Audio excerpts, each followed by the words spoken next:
Reciban un cordial saludo, amigos, hermanos y ministros, en el nombre de nuestro Señor Jesucristo. ¿Qué es el quebrantamiento? Es Dios quitando la autosuficiencia de los hombres para que estos a su vez comiencen a depender de Él. El doctor Kitten Silva Bermúdez, en uno de sus libros, dice: cuando el quebrantamiento de la voluntad se active la vida del hombre, o se active en la vida del hombre, él mismo toca las vibras más profundas de su ser, neutralizando su potencial y su habilidad para librarlo de su autodependencia y autosuficiencia e impulsarlo a una mayor experiencia espiritual. Lo cierto es que el inmenso poder del quebrantamiento, cuando logra su efecto en una persona, es capaz de revolucionar y producir vida, aún en medio de huesos secos. No habrá promoción, nadie podrá ser promovido. No habrá promoción espiritual sin que haya un quebrantamiento. No. Para Dios subirnos a otra dimensión, necesita que nuestro espíritu, nuestro corazón y todo nuestro ser esté quebrantado. Por eso el Señor dice en su palabra que está en las alturas, en la santidad y en los quebrantados y humildes de corazón. Porque teniendo en cuenta que si hay un quebrantamiento, esto es una gran verdad que debe ser atesorada en el cofre de todos aquellos que son llamados por Dios. Nunca, pero nunca, amigo, hermano y ministro, olvides este principio que desciende de lo alto. Solo los verdaderamente quebrantados ante Dios serán promovidos por Él. Únicamente esos. Dios resiste a los soberbios, pero da gracia a los humildes. David decía: en ti está el poder para ser grande, porque no es del que quiere ni el que corre. No, la grandeza está en Dios, que tiene misericordia de aquellos que viven con un corazón quebrantado, con un corazón humillado, con un corazón dependiente de Él, con un corazón que definitivamente no puede funcionar de acuerdo a los principios bíblicos si no hay una dependencia total de Dios mediante el Espíritu Santo. Dios le dijo a alguien: no te promuevas tú, trabaja en la sombra y yo me encargaré de colocarte en el escenario, de levantar el telón y prender las luces. Mientras menos te conozca la gente, es mejor. No hagas promoción de tu ministerio. Mientras menos la gente te vean y me vean a mí, es mejor.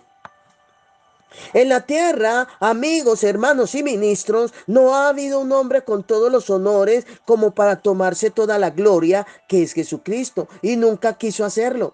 Ese sería y es el indicado en tomar toda la gloria y los honores, y sin embargo se humilló hasta lo más bajo para que nosotros fuéramos reconocidos como hijos de Dios.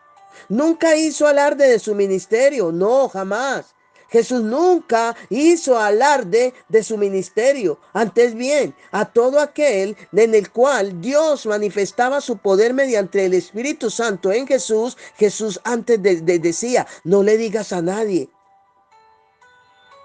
¿Ve?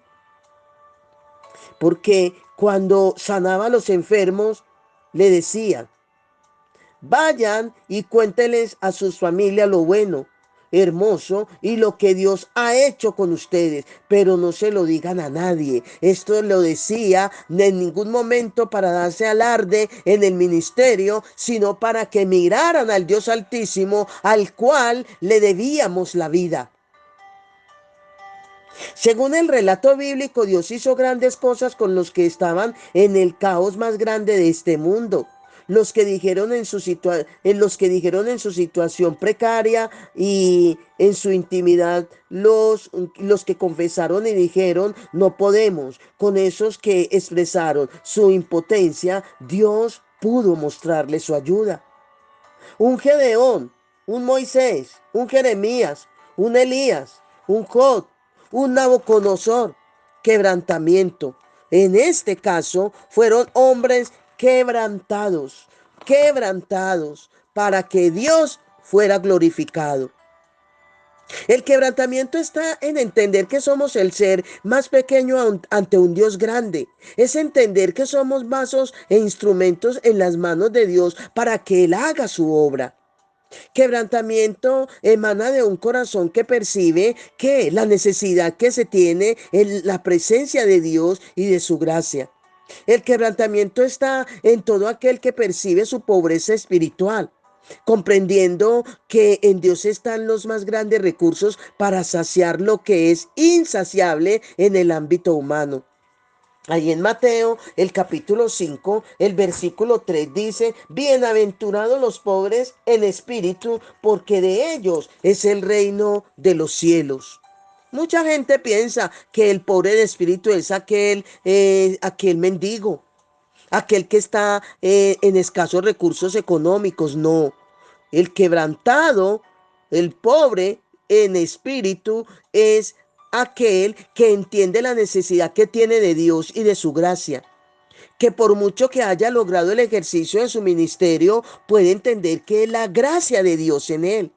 Entenderá además que no importa lo muy alto que Dios lo tenga, siempre sabrá que no es comparable al lugar que Dios lo quiere llevar. El quebrantamiento es aquella actitud en la que todo el ser del hombre es sumergido en sumisión, estando en sujeción, sediento de conocer el más grande deseo de Dios en su vida para obrar en obediencia. El quebrantamiento es Dios quitando la autosuficiencia de los hombres. ¿Para qué? Para que estos a su vez comiencen a depender de Él. En una ocasión, Kathryn Kuhlman, en una de sus oraciones, le expresó a Dios su total dependencia. Y esto la llevó al éxito cuando dijo, Señor, los hombres nacen a menudo con grandes virtudes. Unos nacen con oídos musicales para entonar y tocar, otros con una buena voz para cantar, otros con belleza para modelar, otros tienen inspiraciones para escribir y para pintar. En cambio, yo nací sin nada, no soy nada, no tengo nada. Si tú crees que puedes hacer algo con la nada, entonces la nada te entrego. Una expresión que llevó a Kathryn Kuhlman a reconocer que Dios estaba por encima de todo y que ella estaba en una condición de servicio, en una condición de humillación, en una condición de quebrantamiento. De la nada, Dios hizo los más grandes evangelistas con un poder de sanidad, una pasión muy fuerte por el Espíritu Santo. La dependencia hacia Dios nos llevará a la grandeza.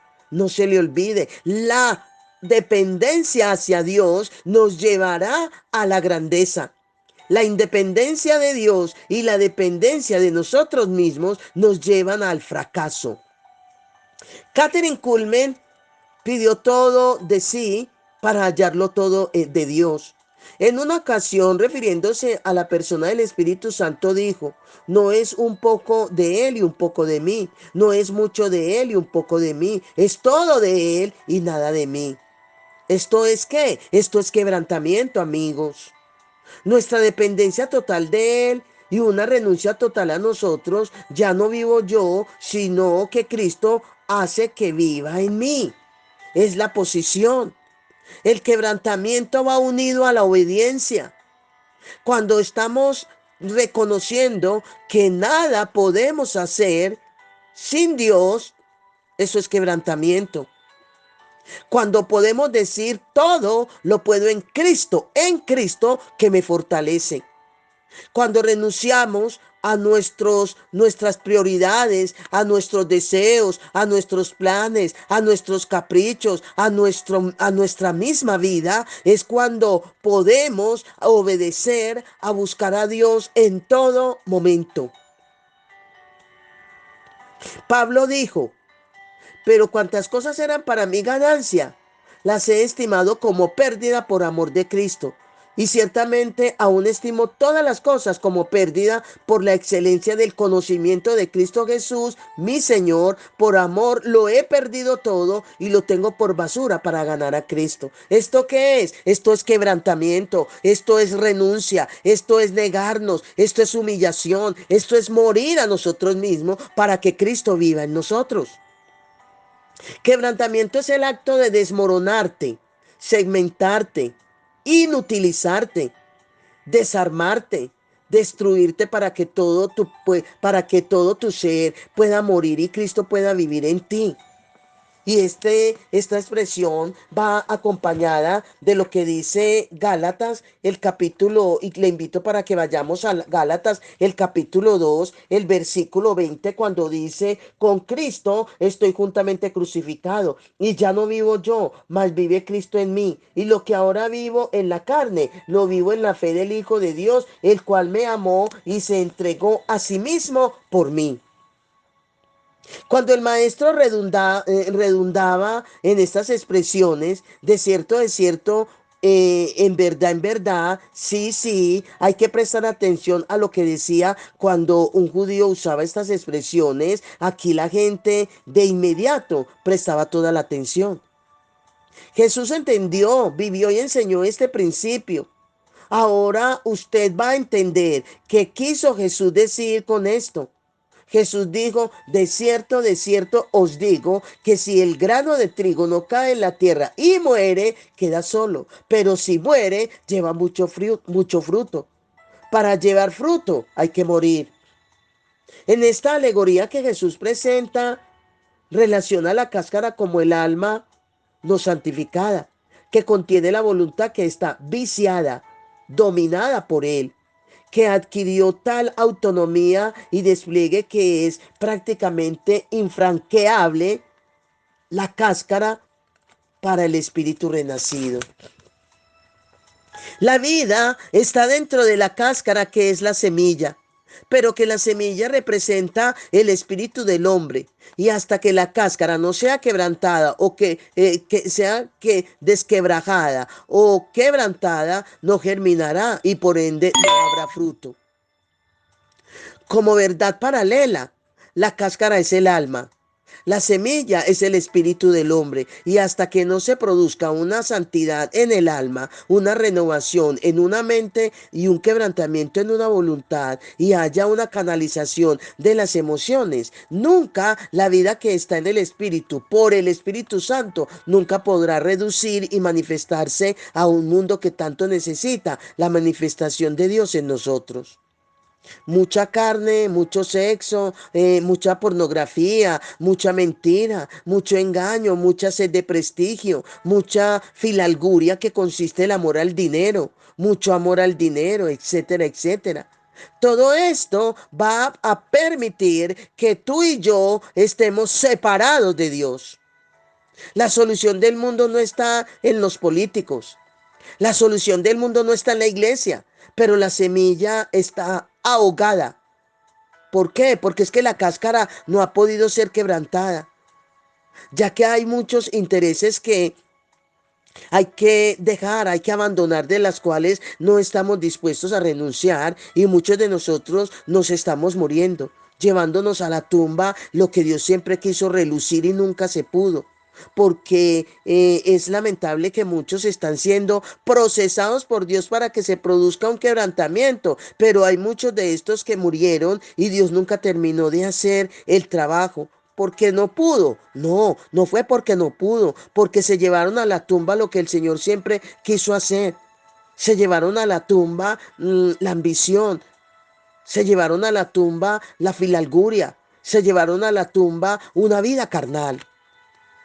Como verdad paralela, la Biblia habla del ungüento de nardo puro que está dentro de un frasco de alabastro. ¿Dónde lo vemos? Está registrado ahí en el libro de Juan, el capítulo 12, nos está mostrando en el versículo 3 cuando dice claramente, entonces María tomó una libra de perfume de nardo puro de mucho precio y ungió los pies de Jesús y los enjugó con sus cabellos y la casa se llenó del olor del perfume. Aquí las escrituras usan intencionalmente el objetivo puro para hacer referencia al perfume. Este es un ungüento de nardo perfumado que puede representar el espíritu renacido. No obstante, a menos que el frasco de alabastro fuera quebrado, El ungüento de nardo puro no podría ser librado. La casa se llenó del perfume cuando el frasco fue desquebrajado. La Biblia dice que el perfume era de valor, ¿verdad? Pero en envase, en el envase era también de mucho valor. Es extraño que mucha gente valore más el frasco de alabastro que representa el alma que el ungüento perfumado que representa el espíritu renacido. De la misma manera, muchos piensan que la vida llevada por su hombre exterior es valiosa que la vida que Dios puede desarrollar a cabo en el hombre interior, que ha logrado tener una libertad en el proceso del quebrantamiento. Dios espera que nosotros, la iglesia de Jesucristo, tú y yo, caminemos en el Espíritu y desechemos los deseos de la carne. Para nada sirve el caminar en la carne, porque el resultado de caminar en la carne es que es pérdida. Pero el caminar en el Espíritu es ganancia. Donde en el Espíritu se logra tener una libertad en el proceso del quebrantamiento. Cuando la cáscara se desquebrajó y cuando el frasco se partió, porque no es fácil renunciar a lo que en el mundo, a lo que el mundo te ofrece, no es fácil para la carne, para lo sensual, para lo almático. ¿Por qué? Porque es lo que se quiere, porque es lo que se ambiciona, porque es lo que está en el corazón. De esa manera no es fácil.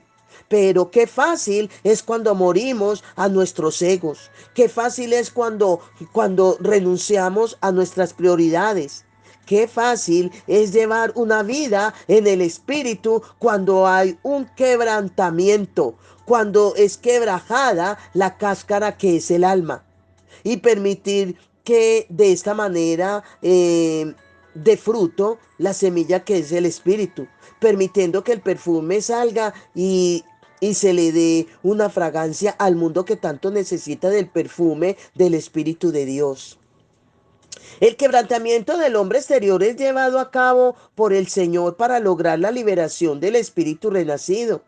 La única obra que Dios aprueba es aquella realizada por el espíritu renacido, y el espíritu puede tener perfecta libertad de acción al ser quebrantado el hombre exterior que tiene relación con el alma. Sin el quebrantamiento prácticamente no somos aptos para realizar ninguna tarea. Sin el quebrantamiento y el caminar en el Espíritu, no hay ninguna aspiración que nos permita vivir lo sobrenatural de Dios. Todo entusiasmo, celos, clamor, inclusive nuestro más grande deseo son vanos ante Dios si su procedencia no emana de la obediencia como resultado de un quebrantamiento. El quebrantamiento es fundamental, ya que es la única manera que una persona llega a ser un vaso útil para el Señor. Entre toda la gente del mundo, en relación a los que tienen la vida del Señor, encontramos dos condiciones de vida. En unos la vida se encuentra atada, circunscrita y aprisionada. ¿Por qué? Por un alma que no está quebrantada, sino que es un alma carnal. Pero en otros el Señor ha abierto una brecha por el proceso del quebrantamiento, y la vida que está en el espíritu renacido ha podido brotar. El problema de nosotros no radica en cómo obtener vida, no, pues ya la tenemos, sino cómo permitir que esta vida emane de nuestro interior, de un caminar en el Espíritu, de un caminar en quebrantamiento y en obediencia. Cuando decimos que el Señor tiene que producir en nosotros el quebrantamiento, no es solo una figura retórica, claro que no, ni una doctrina, ni un capricho humano. El quebrantamiento tiene que llevarse a cabo para ser útil en el proceso de Dios. La vida del ser puede propagarse por toda la tierra, pero está encerrada en nosotros. El Señor puede bendecir a la iglesia, pero su vida se encuentra prisionera, bajo prisión, restringida y bloqueada. ¿Por qué? Por nuestro hombre exterior, que no ha sido quebrantado. Si el hombre exterior, que es el alma, no es quebrantada, no traeremos bendiciones a la iglesia, ni podemos esperar que el mundo reciba la gracia de Dios por medio nuestro. Jamás, jamás. Proverbio dice, el corazón del necio está al lado izquierdo, pero del sabio al lado derecho. Siempre me pregunté por qué y entendí el significado del texto. De manera que si te colocas la mano del lado izquierdo, hay una señal de vida. Sientes el latido del corazón, ¿verdad? Pero si pones tu mano al lado derecho, no hay señal de vida. Indica que estás muerto. Solamente con los muertos Dios puede trabajar. Morir al yo es negarse a sí mismo. Es una entrega al que tiene vida. Es entregarse al que todo lo puede. Esto es sabiduría. Morir es negarse para que Él crezca. Morir es renunciar a la vida para que Él haga su vida en nosotros. Jesús dijo, si alguno quiere venir en pos de mí, niéguese a sí mismo, tome su cruz y sígame. Debemos entender que el peor enemigo que tenemos para alcanzar el éxito somos nosotros mismos. No es ni siquiera el diablo ni el mundo, eres tú mismo, soy yo misma. De la única forma que podemos tener éxito en lo que Dios nos mandó a hacer es que hagamos exactamente lo que Él nos mandó a hacer. ¿Para qué? Para lograr esto es donde podemos y debemos morir al ego. En una ocasión Dios le dijo a alguien, yo quiero tu yo, pero sin tu ego. Es lo que Pablo entendió y expresó cuando dijo, con Cristo estoy juntamente crucificado y ya no vivo yo, mas Cristo hace su vida en mí. Amén. Bendiciones, bendiciones.